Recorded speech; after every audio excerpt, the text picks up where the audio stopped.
프리지아 구근을 판매하는 데가 있어서 좀 사왔어요.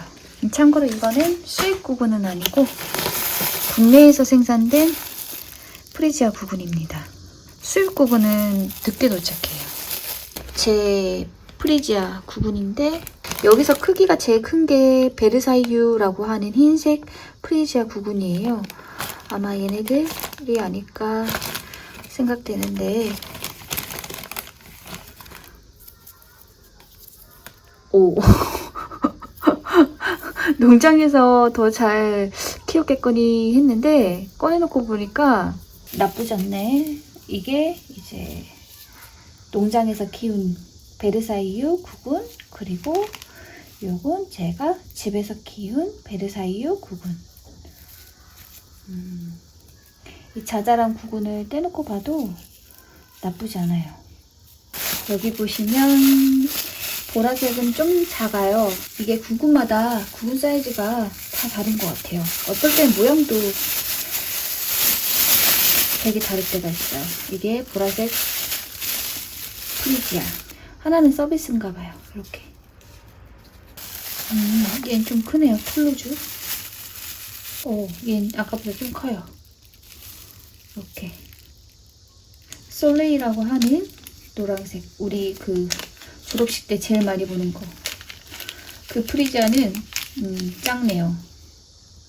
이게 저도 작년에 사봤지만 진짜 작아요. 이렇게 작은데 어떻게 그렇게 많은 꽃을 피우는지 참 신기할 정도로 작습니다. 제가 구근을 정말 다양하게 많이 심었는데 수확하고 대부분은 친정 마당에 저번에 휴가 가서 다 심어버렸어요. 저희 엄마도 제 영상 보시는데 보고 너무 마음에 들었나 봐요. 그 수선화랑 이런 게. 그래서 그냥 엄마한테 선물해주는 셈 치고 그냥 다 줘버리자. 원래 노랑 수선화는 저도 좀 주려고 했는데 그냥 드렸어요. 그래서 지금 남아있는 거는 저희 친정에서 키울 수 없는 거, 마당에서 키울 수 없는, 부득이하게 실내에서만 키울 수 있는 그런 부분으로만 남겨뒀어요. 이 말인 즉슨 월동이 안 된다는 뜻이죠. 월동이 안 된다는 거는 단지 영하 이하로 떨어지면 안 된다가 아니고, 얘네들은 이제 최저 생육 온도가 영상 5도 정도? 보통은 한 10도 정도에서 키워야 되는 식물이라서 아무리 따뜻한 남부지방 기준으로 해도 밖에서 키울 수가 없어요. 그래서 요거는 어차피 심어도 거기서 꽃을 못 보기 때문에 제가 남겨뒀습니다. 근데 캘 때는 몰랐는데 프리지아 지금 보니까 얘는 진짜 우리나라에서 키울맛 난다. 이건 실내에서도 이렇게 부분이 비대도 잘 되고 번식도 잘 되니까 이거 진짜 제가 몇 년 각 잡고 열심히 키우면 부자 되겠어요. 베란다 채우겠어. 몰랐네? 지금 보면, 여기 보면, 제가 지금, 얘도 그러네.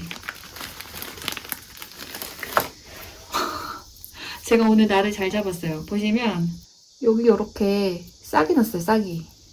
얼른 심어달라고. 여기도 지금 이렇게 살짝, 여기도 살짝 싹이 났고요. 그리고 여기 보면, 얼른 심으라고 이렇게 뿌리까지. 참 식물들이 신기한 게 이런 바구니에다 넣어가지고 구석탱이에 처박아뒀는데도 어떻게 가을이 오는 줄 알고 이렇게 신호를 보내는지 진짜 신기한 것 같아요. 이제 구독자분 중에서 어느 분이 프리지아를 그냥 흙에 심어뒀었나봐요. 수확하지 않고 그냥 두셨나봐요. 근데 싹이 났다고 어떻게 해야 되냐고 이러시는 거예요. 그래서 그거 정상이라고 그냥 물 주시고 키우시면 된다고 말씀드리면서 아마 좀 그런 분들이 좀 있으실 것 같아서 덜어 있으실 것 같고, 또 프리지아가 아니더라도 지금 싹이 날 수 있는 구근 식물들이 좀 있거든요. 그래서 싹 난 거 보고 이거 이래도 돼? 이거 지금 정상이야? 이거 뭐 기상이유 때문에 이런 거야? 이렇게 좀 혼란스러운 분들이 있을까봐 보여드릴 겸 꺼냈더니 저희 집 애들도 이렇게 막 제가 몰라서 그렇지 이러고 있었네요. 자, 지금 심으면 되는 구근들은 뭐가 있냐면, 사실 그 구근 식물을 심기 좋은 시기라고 하는 거는 어떻게 키울 것인가 이 방향에 따라서 달라질 수는 있다고 봐요. 근데 어쨌든 얘네들도 원래는 누가 이렇게 심고 수확하고 뭐 그런 케어를 받으면서 자라던 식물들이 아니라 원래 그냥 땅에 한번 정착하면 그 환경에 적응을 하면서 계속 지내던 아이들이잖아요. 그래서 항상 얘네들이 지금 흙에 있었으면 어떤 모습일까? 어떤 일을 하고 있을까? 요거를 기준으로 삼아주는 게 저는 좀 자연스럽다고 생각해요. 뭐 구분 비대라든가 이런 걸 그 계산을 하면 더 좋은 타이밍이라는 게 있을 수도 있겠지만 어쨌든 저는 식물이 정말 수만 년 그 이상을 자연에 적응하면서 살아왔는데 걔네들한테 인간의 계산에 따라서 어떤 새로운 룰을 좀 적응시키게 하는 게 식물한테 좋을까에 좀 의문이 있어요. 그래서 최대한 자연스럽게 키우는 게 좋지 않을까 싶어서 이렇게 뿌리가 나면 심어야겠죠. 그래서 지금 심으면 뿌리가 날 것 같은 식물은 다 심어주는 게 좋습니다. 근데 지금 심으면 뿌리가 날 것 같은 식물은 아마 거의 대부분의 추시 구분일 거예요. 튤립 같은 경우는 지금 뿌리가 안 날 수도 있어요. 튤립 같은 경우는 좀 더 온도가 내려가야 뿌리가 나는 애라서 아직은 바깥 온도, 밤 온도가 15도 이하로 떨어지고는 있지 않기 때문에 튤립은 뿌리가 안 났을 수는 있지만 아마 다른 식물, 대부분의 초식구근들은 지금 땅에 심어져 있는 애들은 뿌리가 나고 또 그 중에 빠른 애들은 싹도 나고 그랬을 거예요. 그래서 지금 구근을 가지고 계시다면 튤립을 빼고는 한번 심어주시는 것도 좋다고 생각을 합니다. 일단 제가 가지고 있는 이 구근들 전부 오늘 다 심을 거예요. 히아신스 이건 월동 되는데 이건 제가 개인적 욕심으로 남겨뒀습니다. 라넌큘러스. 라넌큘러스도 월동 안 되고요. 요거는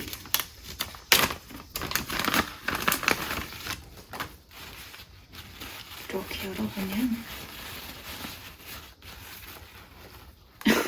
무슨 한약재 같이 생겼죠?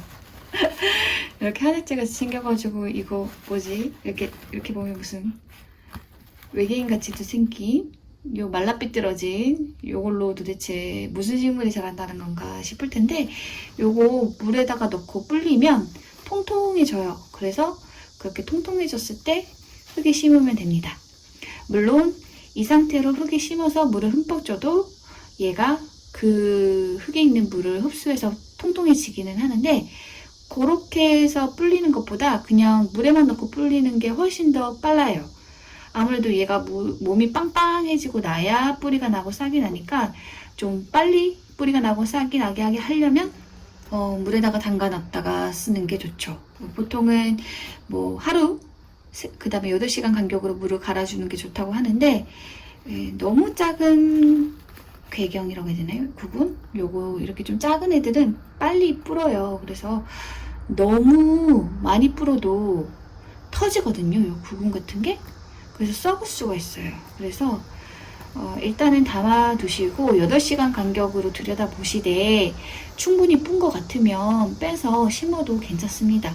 어차피 심고 나서 물을 또 주면 그 물 먹고 또 자기가 더 불어야 되는 애들은 더 불거든요. 터뜨려서 썩게 만드는 것보다는 그 편이 훨씬 더 안전한 것 같아요. 그래서 요거는 깨끗한 물에다가 담아서 불려보도록 하겠습니다.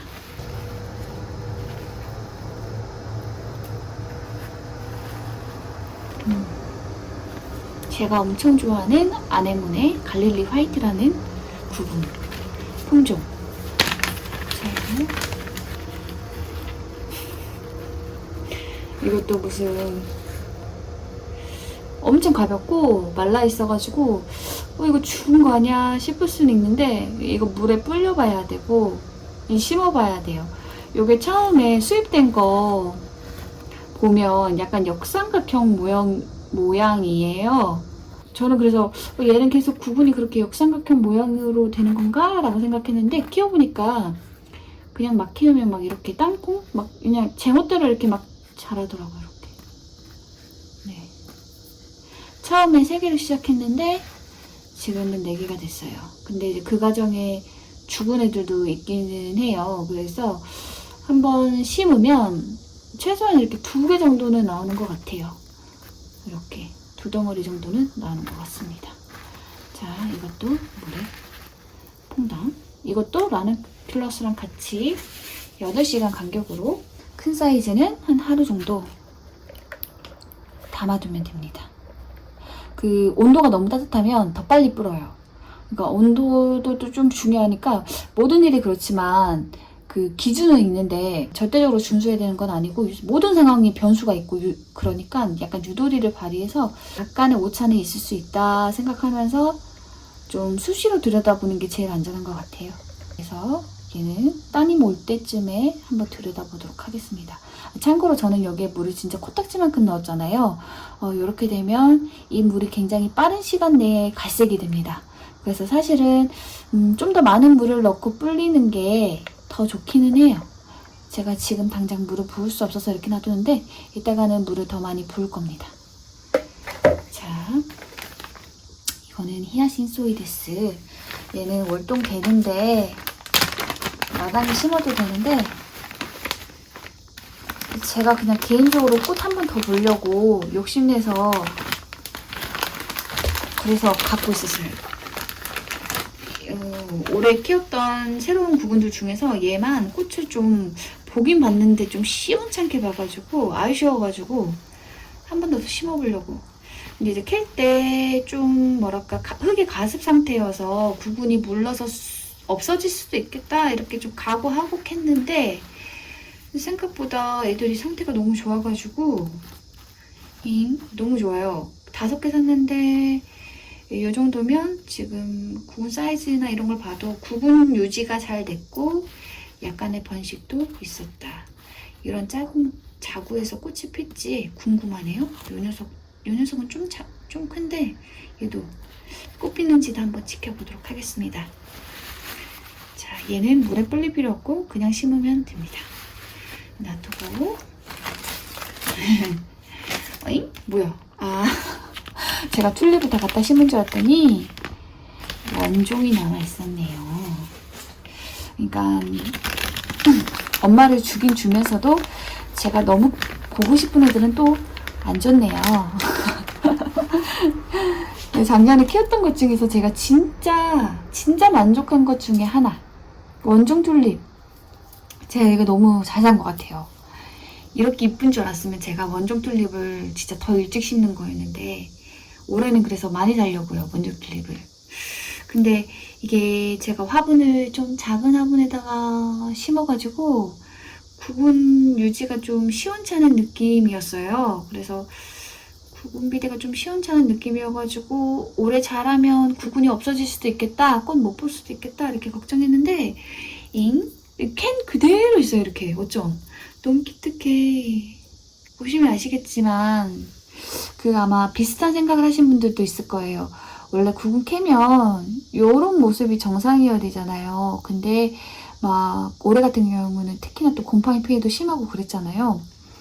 뭐 구근 캘 때 곰팡이가 있었다거나 이러면 좀 표면이 좀 지지해서 그거 좀 걱정되니까 깨끗하게 씻어서 말린 분들도 계실 텐데 저처럼 이렇게 소독한다고 물에 담그다가 깜빡 잊고 좀 오래 담근 사람들은 이렇게 구근 겉에 다시 이렇게 곰팡이 같은 게 이렇게 얼키설키 생겼을 거예요. 그래서 아, 이거는 이제 완전 끝장이구나, 구근 죽었구나, 이제 계속 이렇게 죽겠지 라고 생각하신 분들도 있을 거고, 그 중에는 또 그런 거 버린 분들도 계실 텐데 보시면 아시겠지만 이게 겉에 이렇게 소독한 이후에도 이렇게 곰팡이가 생겨서 이렇게 구근이 좀 굳어가는 것, 구근 껍질이 이렇게 굳어가는 것처럼 보이는 이 구근들도 이 맨 바깥에 있는 겉에 껍질만 그런 거지 속은 괜찮아요. 속은 너무 괜찮죠? 그러니까 구근 캐서 수확할 때 모두 다 이렇게 이쁜 모습으로 이렇게 마르지는 않을 수 있어요. 그래서 실제로 진짜 병이 있는데 요게 진짜 구근 안까지 침투해서 싹이 안 날지 안 뭐 그렇지는 더 지켜봐야 되는 거니까 이렇게 멀쩡한 국은 따로 보관하고 이렇게 좀 찜찜한 애들은 따로 보관을 하면서 말라가는 거 보면서 얘가 지금 쓸 수 있는지 없는지를 좀 신중하게 지켜보시는 것을 추천을 드려요. 이렇게 잘 극복되는 케이스도 있다는 거 알려드릴게요. 자, 요거는 튤립이기 때문에 좀 늦게 심도록 하겠습니다. 그리고 이제 그분들이 좀 정직한 게 심을 때 되면 지들이 신호를 보내요. 신호를 어떻게 보내느냐 하면 여기로 싹이 나기도 하는데 여기 밑에 이 튤립 같은 경우는 이렇게 여기 모든 부분에서 뿌리가 나는 게 아니고요. 한 이렇게 절반으로 나누면 이쪽은 안 나고 이쪽에서만 뿌리가 나요. 그래서 지금 이렇게 오돌토돌 나와 있는 여기 부분 껍질이 이렇게 찢어지면서 이렇게 갈라지면서 요 틈에서만 뿌리가 나오거든요. 근데 지금은 여기가 이렇게 껍질이 딱딱하게 되어 있지만 얘가 진짜 뿌리가 날 때쯤이 되면 여기가 터집니다. 굵은 껍질 여기 사이가 터지고 뿌리가 이렇게 톡 나와요. 눈에 육안으로 보일 정도로 여기에 뿌리 있는 요 생장점 부분이 부풀어 오릅니다. 한번 까볼게요. 그리고 보시면 여기에 이렇게 털 있죠? 이게 확실히 원종이구나 싶은 게 겨울에도 얼어 죽지 않으려고 이렇게 땅속이 추우니까 얼어 죽지 않으려고 이렇게 따순 옷을 입고 있어요. 이렇게 굉장히 부드러워요. 이거 털 동물 털보다 훨씬 부드러운 것 같아요. 너무 부드럽네.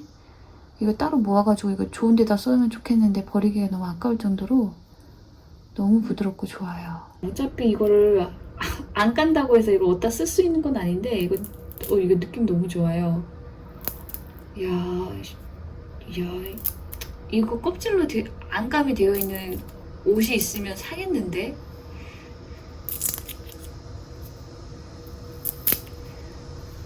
아유, 이게 작년에 수입된 거는 껍질 까기가 되게 힘들었어요. 두꺼워가지고. 근데 이게 저희 집에서 오래 키우고 난 껍질은 얇아져가지고 되게 잘 벗겨지네요. 그렇구나. 자, 까볼게요.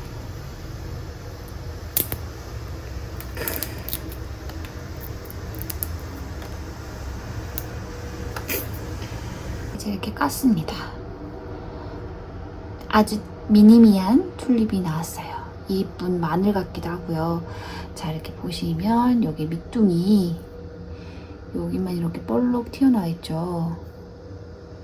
여기서만 뿌리가 날 건데 지금 살짝 튀어나오긴 했어요. 살짝 튀어나오긴 했는데 여기서 좀 더 나와야 돼요. 좀 더. 그때 심으면 됩니다. 그리고 아예 이게 나올 때가 되면 아까 그 프리지아처럼 그냥 육안으로 봐도 그냥 통통통통 나와 있어요. 요분이 이렇게 뾰족뾰족 나온 것처럼 얘도 심을 때가 되면 여기에 아예 다다다다다다다다 무슨 환공포증 유발하는 그림처럼 이렇게 다다다다다다다 이렇게 뿌리들이 나오려고 이렇게 자기 주장을 하기 때문에 이것만 잘 들여다보시면 여러분들이 전혀 어렵지 않게 심을 시기를 알 수 있습니다. 저는 9월 말이나 10월 초에 심을까 생각 중이에요. 튤립이랑 아까 히아신소이데스. 자, 얘는 빨리 심어야 되죠. 자, 그래도 어쨌든 남은 부분 좀 더 구경을 해볼게요. 자, 그냥 심을 거니까 들어가고.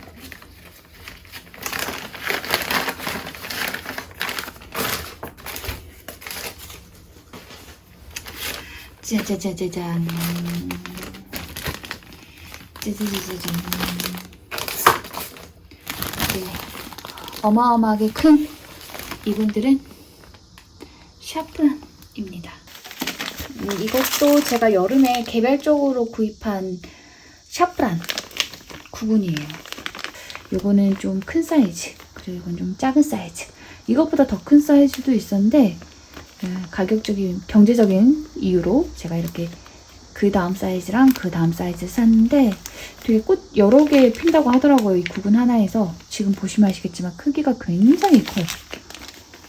무슨 튤립만하게 커요. 그래서 요거는 샤프란인데 이 샤프란 같은 경우 크롭 크로커스랑 꽃은 비슷한데 샤프란은 지금 심어가지고 11월 달에 꽃을 본다고 하더라고요. 그래서 작년 같은 경우는 좀 늦어가지고 물론 그 시기에 심어도 꽃을 보신 분들이 있었는데 저는 꽃 보는데 실패를 했기 때문에 올해는 꽃 보려고 진짜 벼르고 있습니다. 그래서 일찍 심으려고 해요. 그래서 샤프란 가지고 있는 분들은 지금 당장 심으셔야 돼요. 그래서 오늘은 이 샤프란이랑 프리지아랑 라는클러스랑 아네모네 이렇게 5개만 심어보려고 합니다. 굉장히 오래된 도자기 화분에다가 심어보려고 합니다. 도자기 화분이 구근 심었을 때 제일 좋은 것 같아요. 특히 그 뿌리를 깊게 내리는 게 구근 비디도 더 좋고 꽃도 오래 보고 그래서 좀 폭이 깊은 도자기 화분이 있으면 구근에는 더 좋을 것 같아요. 저는 오늘 흙을 어떻게 쓸 거냐면 요거는 이제 최근에 분갈이에서 생긴 전에 쓰던 요 흙, 배양토라고 하죠. 전에 쓰다 이제 버리게 되는 그런 흙인데 요거를 재사용을 할 거예요. 한번 쓰고 난 분갈이 흙 같은 경우에는 모든 경우가 그런 건 아니지만 이제 제가 쓰는 이제 배양토 같은 경우는 모래나 자갈 이런 흙 성분이 많이 들어가는 배양토다 보니까 물을 주면 줄수록 그런 흙 성분들이 물에 녹아가지고 자꾸 이렇게 빠져버려요. 그래서 이게 오래되면 약간 물을 머금고 있는 보수성이라고 하는 게 좀 떨어져요. 그래서 이 보수성을 보충을 해주는 재료를 섞어야 좀 좋은 흙으로서 기능을 할 수가 있는데 요거를 보충을 하려면 보수성을 보충하기에 좋은 소재가 이제 그 질석이라고 하는 재료인데 질석을 섞어줘도 되긴 되는데 저는 이제 요 상토를 이번에는 좀 섞어주려고 해요. 왜 그러냐면 제가 그 영상 찍는다고 상토를 사려고 보니까 파는 상토가 없어가지고 35리터를 사가지고 제가 상토 잘 안 쓰잖아요. 상토가 너무 많아졌어요, 집에. 그래서 얘를 좀 섞어 쓰려고 합니다. 다행히 여기에 들어가는 이 상토가 이제 피트모스 이 녀석이 보수성이 아주 좋은 성질이 있기 때문에 섞어 써도 괜찮습니다. 다만 이제 제가 상토로만은 안 심으려고 해요. 왜냐면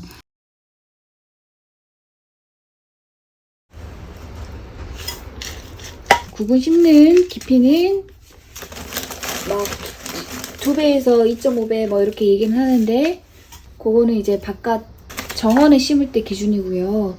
실내 가드닝에서는 그거 꼭 준수하지 않아도 됩니다. 어차피 여러분들이 최저 생육 온도를 최하 한파 때도 영하 5도 정도로 잡고 키울 거라서요. 2배 깊이로까지 그렇게 보온을 위해서 깊게 심지는 않아도 되고요.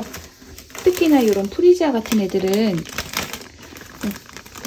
좋은 최저 생육 온도가 5도이기 때문에 뭐 얼어 죽거나 뭐 그럴 일은 없어요. 그래서 최대한 뿌리를 많이 뻗을 수 있게 화분 높이에 맞춰서 여러분들 뭐 화분이 엄청 깊으면 2배 깊이도 심어줄 수 있겠지만 너무 깊은 건 아니라서 뿌리 뻗을 공간이 많지 않다 싶으면 그러면 약간 돌출되지 않을 정도로만 심어주는 것도 괜찮은 것 같아요. 사실 제가 구분을 막 엄격하게 구분해놓은 건 아니어가지고 뭐가 뭔지 몰라요. 지금 그래서 막 심고 있어요. 지금 막 엄청 밀식을 하고 있습니다. 저번에 보니까 확실히 하나씩 심으니까 구분 비대는 좀 잘 된 것 같긴 했는데 밀식을 해도 괜찮을 것 같아가지고 꽃 보기에는 밀식이 좀 괜찮은 것 같아서 엄청 복잡하게 뿌리 방향을 잘 보고 뿌리 방향이랑 새싹 방향은 진짜 잘 구분을 해주는 게 좋습니다. 왜냐면 거꾸로 심으면 싹이 돌아서 나오거든요. 근데 그게 시간이 되게 오래 걸려요. 그리고 거기다가 애가 너무 힘을 많이 써가지고 정작 잎 내고 꽃 내고 이런 데에 힘을 많이 못 써요. 그래서 가급적이면 아예 안 된다는 건 아니지만 가급적이면 뿌리 방향은 진짜 제대로 확인을 해주시는 게 좋죠. 자, 이래도 되나 싶을 정도로 밀식을 하고 있어요. 만약에 이렇게 해서 안 되는 것 같으면 여러분들은 이제 수입 구근 심으실 거니까 늦게 심잖아요. 올 때는 저처럼 심지 마시길. 어쨌든 제가 한번 실험을 해보겠습니다. 이렇게 완전 때려 넣어서 한번 심어볼게요. 사실 올해 많은 애들 심을 거라서 화분도 없고 자리도 없어서 이렇게 심은 이유도 있습니다.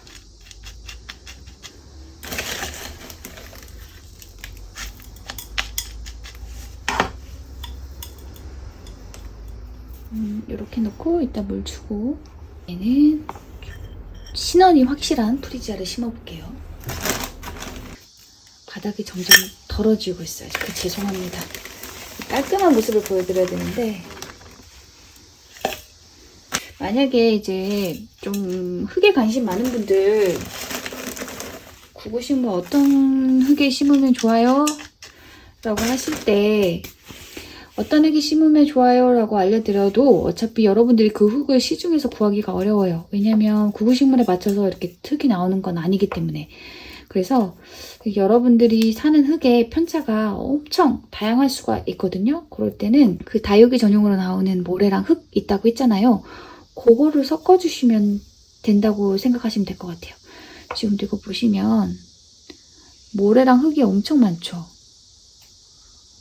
이렇게 유기질도 있지만 모래랑 흙 이런 게 많은 흙을 사질양토라고 하거든요. 사질이 모래고 양토는 약간 부엽토처럼 이렇게 양분이 많은 흙이라는 건데, 이게 반반 있어서 사질양토예요. 구근식물이 어디에 심어야 가장 좋냐라고 말을 하면 요게 딱 떨어지게 말하기가 어려워요. 왜냐하면 모래로만 되어 있는 사질 토양에다가 심으면 꽃은 엄청 예쁘고 또 이 구근식물이 엄청 좋은 컨디션으로 자라기는 하는데, 대신에 얘가 이 환경이 너무 흡족하고 만족스럽기 때문에 이세 생산을 할 생각을 잘 안 해요. 그래서 구근 분화나 이런 게 좀 잘 안 되는 단점이 있거든요. 그래서 그 해 보는 꽃을 기준으로 잡으면 사질 토양이 제일 좋은 것 같지만, 그렇지만 우리는 사실 매년 꽃을 보고 싶잖아요. 그래서 그런 기준으로 또 보면, 관점을 달리해서 보면 또 그럴 때는 양토라고 하는 거름기가 많은 그런 흙에 심었을 때 또 구근 분화나 번식이 잘 되는 점도 있거든요.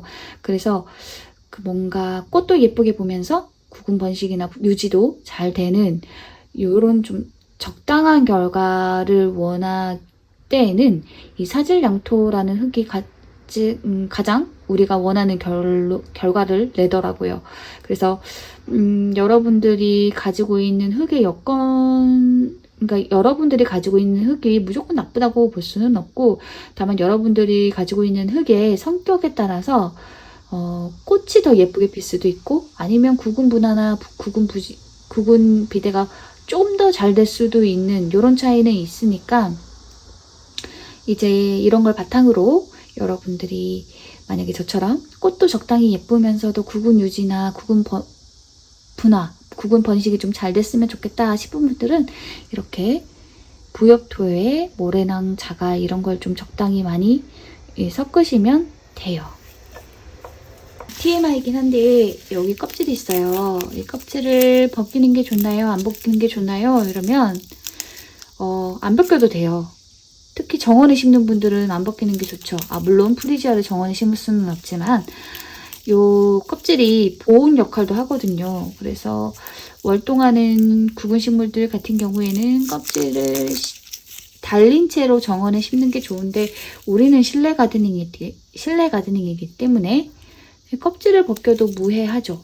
그래서 개인적으로는 심어놓고 뿌리가 잘 났나, 혹은 구근이 썩지 않았나 이런 걸 확인할 겸 흙을 좀 잘 파보는 성격이에요. 근데 그럴 때 이렇게 껍질이 있으면 잘 안 보이더라고요. 그래서 확인에 용이하도록 저는 껍질을 좀 제거를 할까 싶습니다.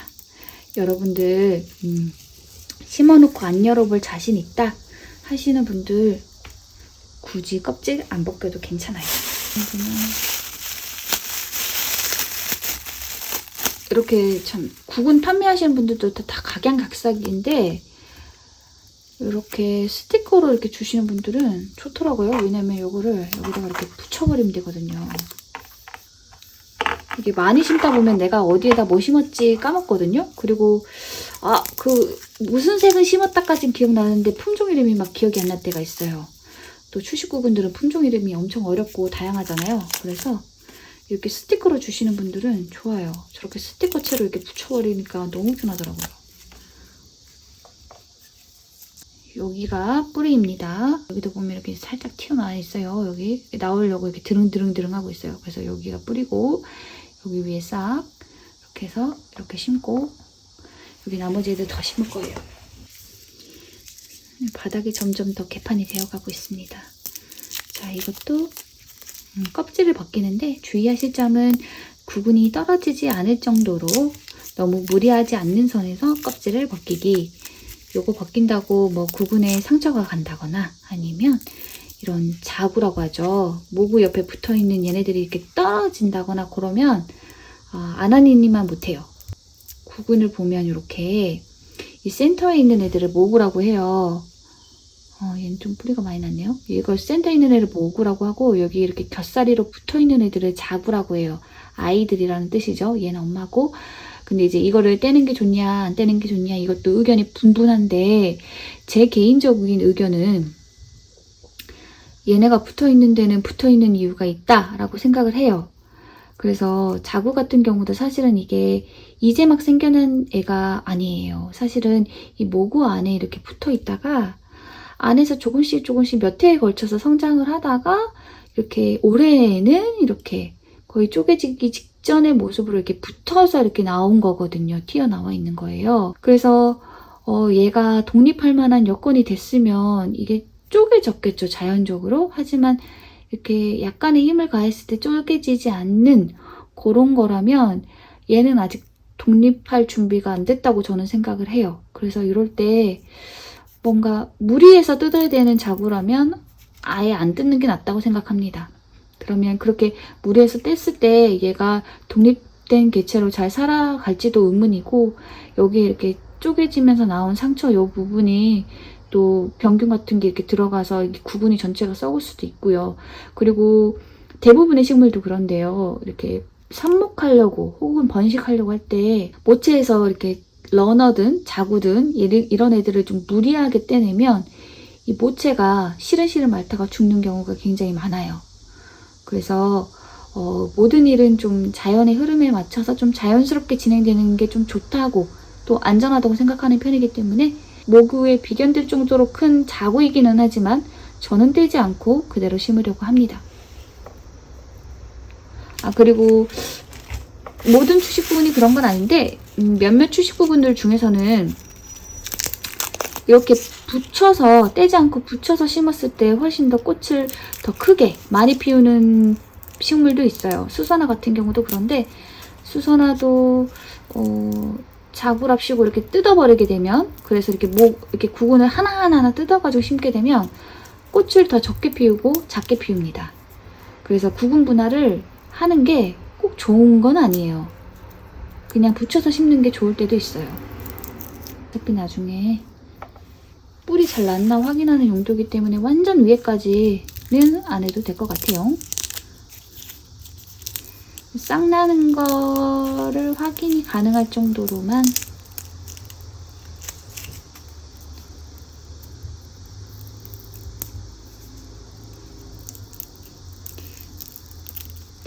이렇게 싹 나는 거 가능할 정도로만 까서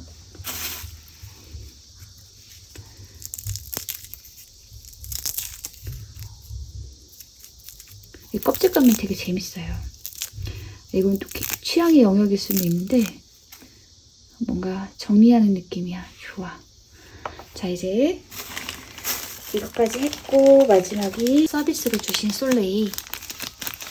작년에 보니까 향기도 좋고 꽃도 많이 피우고 그래서 굉장히 만족했던 솔레이. 크기는 작지만 굉장히 많은 꽃을 피우는 녀석이기 때문에 그에 걸맞게 넉넉한 자리를 줘보겠습니다. 이렇게 삼각 공평하게 땅을 나눠서 주겠어요.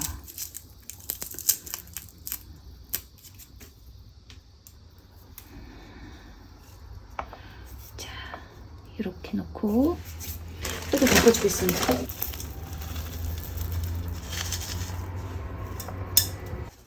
흙을 좀 얇게 덮어서 어차피 제가 수시로 파봐야 되니까요. 너무 깊게 심으면 또 파보기도 힘들어요. 그래서 얇게 심어놓고 여기서 뿌리가 잘 나고 싹도 이렇게 정상적으로 올라와서 싹이 좀 길어지면 그때 좀 더 이렇게 흙을 넣어서 좀 복토를 해가지고 두껍게 해줄까 싶어요. 그래서 뿌리를 좀 무겁게 눌러줄까 싶습니다. 어쨌든 지금은 막 심은 초기니까 실내 가드닝에서는 너무 두껍게 흙을 덮어주진 않아도 되는 것 같아요.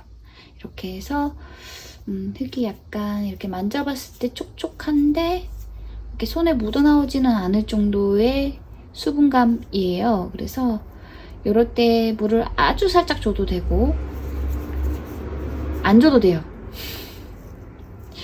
사실 구근식물 심고 여러분들 물 안 줘도 뿌리 잘 납니다.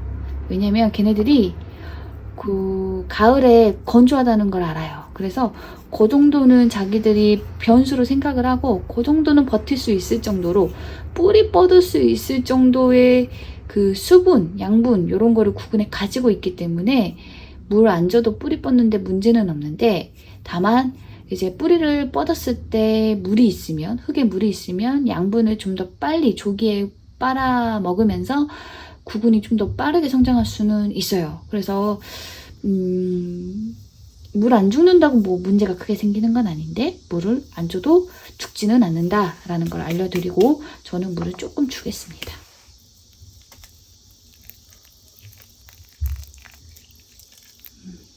한 요 정도? 저는 한 물을 한 40에서 한 60% 정도 사이로 이렇게 물 주는 걸 좀 좋아하는 것 같아요. 아무래도 옛날에 가습으로 많이 죽여봐서 좀 물을 흠뻑 주는 거에 대해 좀 겁이 있어서 그런 것 같기는 한데 이 정도로 깨작깨작 주는 거 좋아합니다.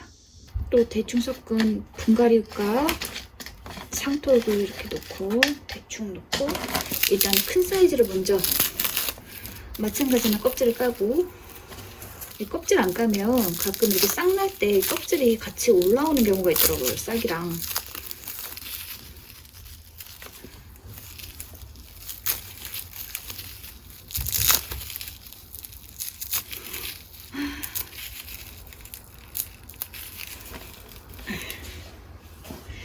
자, 이것도 앞뒤 구분 진짜 잘 하셔야 돼요. 자, 여기 이렇게 나와 있는 이 섬유질의 방향을 봐야겠죠. 여기 위에가 이렇게 돼 있고요. 그리고 이제 샤프란 같은 경우, 크로커스도 마찬가지지만 뭔가 그 호환 마마라고 하나요? 그런 마마인 거죠. 마마병? 그 수두라고 하는 병인가요? 어쨌든 병에 걸린 것처럼 이렇게 공보 자국처럼 이렇게 있는데 여기서 싹이 날 거예요. 여기서 싹도 나오고 꽃도 나고 여기 안 다치게 하는 게 좋습니다. 여기서는 이제 지금은 안 보이지만 여기서 이렇게 뿌리가 날 거예요. 이렇게. 이거는 안 띄고 붙이도록 하겠습니다. 자, 이렇게 해서 센터에다가, 이 화분이 작은 게 아닌데 워낙 구분이 크다 보니까 되게 꽉 차네요. 엄청 많은 자구들은 껍질을 일일이 까기가 쉽지가 않을 것 같아서 그냥 심도록 하겠습니다. 자구는 큰 기대를 하지 않고 있어요. 그래서 그냥 알아서 그냥 이렇게 심어야겠어요. 마늘 심듯이. 마늘을 이렇게 심습니다. 원래 여담이지만 제가 마늘을 진짜 빠르고 정확하게 잘 심어요. 자, 이제 좀 작은 사이즈. 오, 껍질을 까니까 크기 차이가 그 샤프란이 향기가 좋다고 하잖아요. 저는 사실 섬유유연제 샤프란 향기는 아닌데 진짜 꽃 샤프란 향기는 아직 못 맡아봤어요. 그래서 궁금해요. 향기도 궁금하고, 그리고 샤프란의 특징이 그 붉고 긴 암술이잖아요.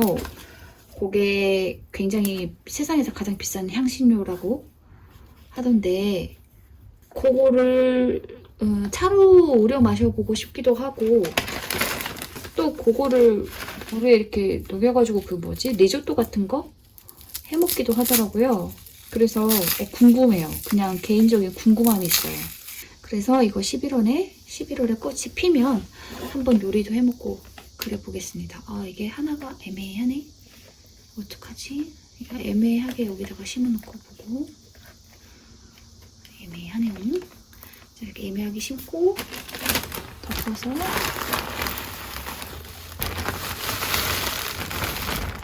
구분이 덮일 정도로만 어차피 싹 잘 나는지 뿌리 잘 나는지 제가 조만간에 또 파보겠죠. 제 성격에. 그러니까 너무 깊게 심어봤자. 자, 이렇게 놓고 또 물을 살짝.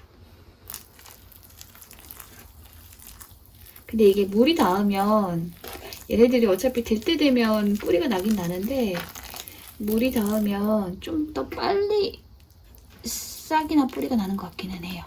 뭔가 좀 더 그거를 촉진시키는 그 원리는 모르겠는데 아무튼 그런 것 같아요. 우리 막 먹는 마늘도 그냥 보관하고 있으면 뿌리 안 나는데 거기에 뭐 물기가 있다거나 아니면 물에 담가 놓는다거나 그러면 뿌리가 또 빨리 나잖아요. 여튼 뿌리 빨리 나라고 물도 좀 조금씩 이렇게 싹 해줬습니다. 흠뻑 하지는 않았어요.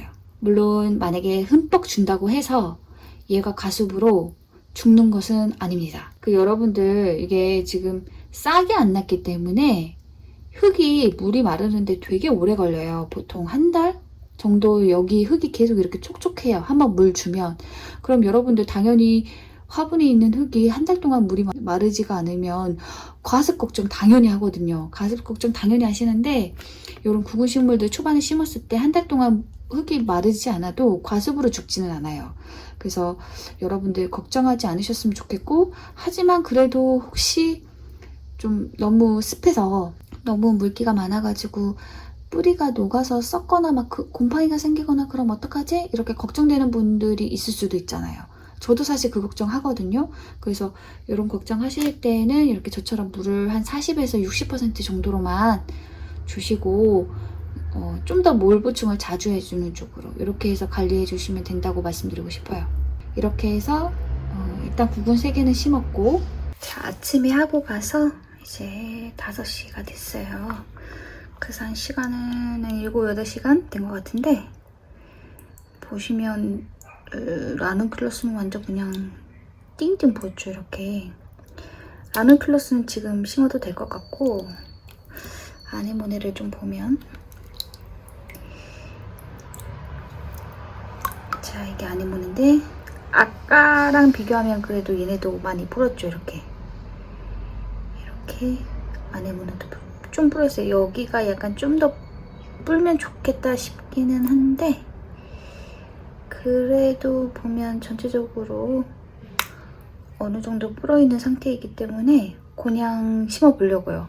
어차피 또 심고 나서 흙에 물 주면 그 물을 먹고 더 불어납니다. 그래서 얘네들 이제 심어보도록 할게요. 이제 이런 화분을 쓸 거예요. 요 정도만 돼도 제가 밑에 깔망을 안 깔고 흙을 그냥 부어버릴 텐데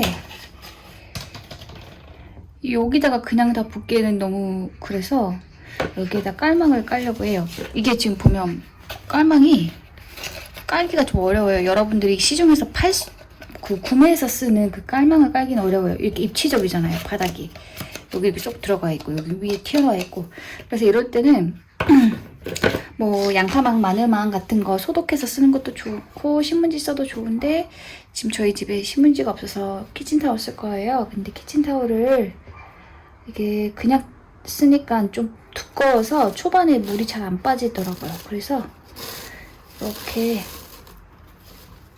이게 2겹이니까 한 겹만 깔아보려고 합니다. 초반에 물 주기가 초반에 물 줄 때 이렇게 흙이 빠져나가니까는 까는 거고요. 사실 여러분들도 해보시면 아시겠지만 뭐 깔만 깔았다고 흙이 안 새는 거 아니고 또 깔만 없다고 해서 또 흙이 막 왕창 와르르 쏟아지고 그런 거 아니니까 너무 심한 거 아니면 그냥 좀 대충 이렇게 자, 이렇게 해서 대충 깔아놓고요. 자, 여기 흙을 채워보겠습니다. 그 구근식물 중에서 라난큘러스하고 아네모네는 조금 그 결이 달라요. 왜냐면 다른 구근식물 같은 경우에는 여름 휴면기 동안 꽃눈 분화할 때 내가 다음에 몇 송이의 꽃을 피우겠다 이런 게 계획이 다 서서 그에 맞춰서 이렇게 준비가 딱딱 되거든요. 근데 이 라난큘러스하고 아네모네 같은 경우는 그런 게 없어서 심은 이후에 자기가 습득하는 양분에 따라서 꽃이 피울 것인지 말 것인지 뭐 피운 다음에 몇 개를 피울 것인지 이런 게 결정이 돼요.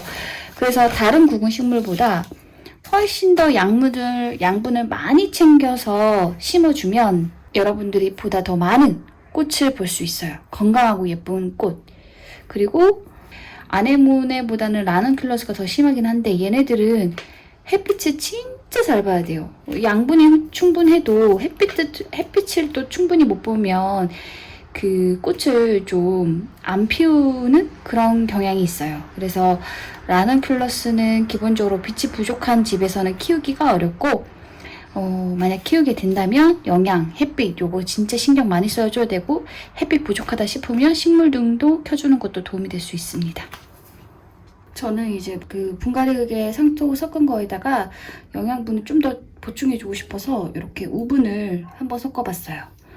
사실 이런 퇴비 같은 거, 거름 같은 거 쓸 때 조금 리스크가 있어요. 왜냐면 얘가 발효되다가 나오는 가스, 얘가 분해되면서 나오는 가스 이런 것 때문에 식물이 또 피해를 입을 수도 있기 때문에 리스크가 있는데 또 이런 거는 또 물관리랑 그 다음에 통풍 같은 걸로 또 어떻게 커버해 볼 수 있는 부분이 있어서 한번 도전을 해보려고 합니다. 그래서 이렇게 3개를 섞어가지고 이렇게 흙을 채웠습니다.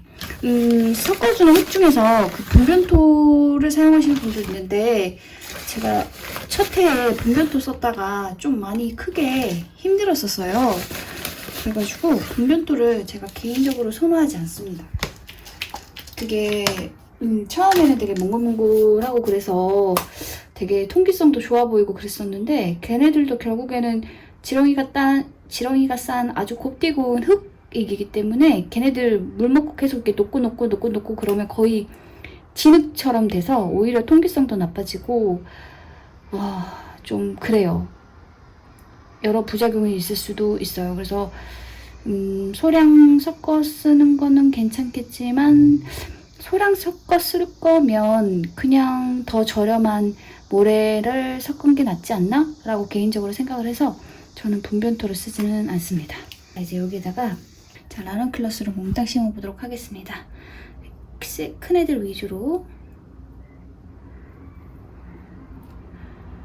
요거는 장력구이라서 떼도 되는데 그냥 놓을게요. 이렇게 요 다리들이 밑으로 향하게 약간 콜로니 같네요. 성큰 콜로니. 자, 이렇게 심으실 때 요거 부러뜨리면 안 됩니다. 양분 덩어리예요. 요거 부러뜨렸을 때 요 조각 하나 있으면 여기서 싹 나느냐? 안 나요. 그래서 최대한 가지고 있는 양분을 보존해주기 위해서 안 부러뜨리고 조심조심 먼저 놓고요. 빈 공간은 어차피 나중에 물 주면 흙들이 이렇게 들어가면서 다 채워지니까 살짝 자리를 잡아주는 느낌으로다가 이렇게 올려놓고요. 이래 놓으니까 되게 예쁜 어떤 빵 모양 같기도 하고 어쨌든 여기다가 이제 흙을 다시 채워보겠습니다.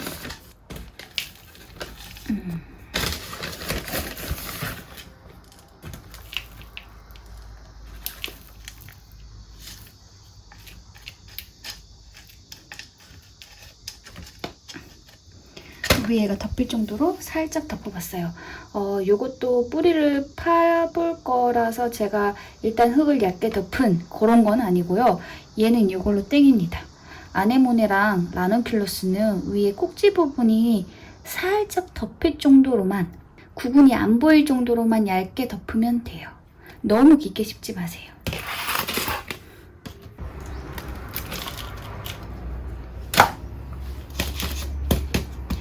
자, 여기에 방향 진짜 중요합니다. 제가 다시 한번 말하지만 이게 거꾸로 심었을 때 얘네들이 새싹이 이렇게 돌아 나오는 게 되게 힘들어요. 그래서 저렇게 이렇게 수확한 구근들은 보면 그 잎이 있었던 잎자루의 흔적들이 있어요. 이렇게. 그래서 그 흔적 보면서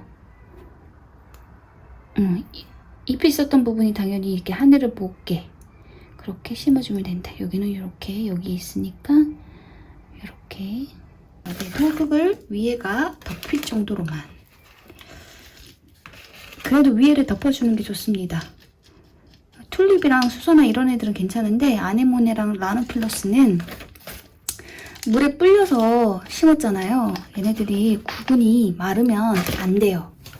얘네들은 좀 약간 독특해요. 구근이 마르면 안 되기 때문에 흙이 덮어 있어야 촉촉한 상태가 유지가 돼서 애들이 잘 살아요. 자, 이제 얘는 물을 좀 넉넉하게 줬습니다. 얘도요, 물을 좀 넉넉하게. 왜냐면 얘는 좀 덜 줘야겠다. 아까 아네모네는 구근이 좀 덜 불었잖아요. 그래서 물을 좀 넉넉하게 줬고요. 라넌큘러스는 완전히 불어 있었으니까 물을 한 60%, 70% 젖을 정도로만 물을 줘보겠습니다.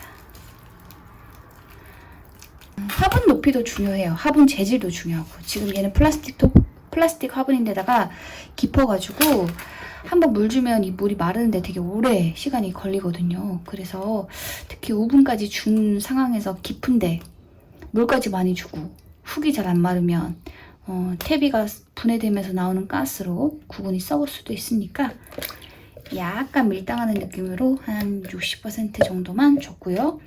바람 잘 드는, 통풍이 되는 그런 방그늘에 두었다가 싹이 나면 햇빛이 쨍쨍 내리쬐는 곳으로 옮겨주려고 합니다. 뿌리는 기본적으로 어두운 곳에서 발화가 잘 되기 때문에 어둡게 해주는 게 발화가 잘 돼요. 대신에 창문은 열어둬야 돼요. 식물 키우면서 창문 닫는 것은 굉장히 위험한 행동입니다. 그리고 얘네들은 초식구근이잖아요. 밤에 온도가 떨어지는 걸 얘네들이 느껴야 돼요. 밤에 온도가 떨어져야 얘네들이 가을이구나. 그래서 겨울잠 얘네들은 이제 더울 때 여름에 휴면기에 들어간다 그랬잖아요. 그 휴면기에서 깨요. 그래서 뿌리 내야지 이러면서 뿌리를 또 뻗어요. 그러면 이제 이거를 빨리 뿌리 뻗게 한다고 냉장고에 넣어버리면 되느냐?